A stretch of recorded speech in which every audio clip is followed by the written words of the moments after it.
Yan ang turnover mula sa Bumalik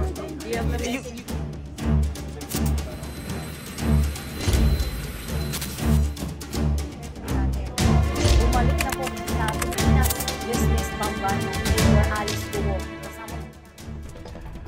Nakibalik na nga po sa Pilipinas si dismiss Bamban Tarlac Mayor Alice Guo kaninang pasado 1:00 ng madaling araw. Balikan natin ang mga naging tagpo kanina pagdating niya sa Royal Hangar sa Pasay City. Nakasuot na siya ng damit na pang-detainee ng PNP-CIDG. Sumailalim si Guo sa documentation at booking procedure, pati medical at physical examination. Inihain din sa kanyang arrest warrant ng korte sa Tarlac. Ayon kay Interior Secretary Benhur Abalos, nakaposas din si Guo na nakatago sa ilalim ng kanyang jacket.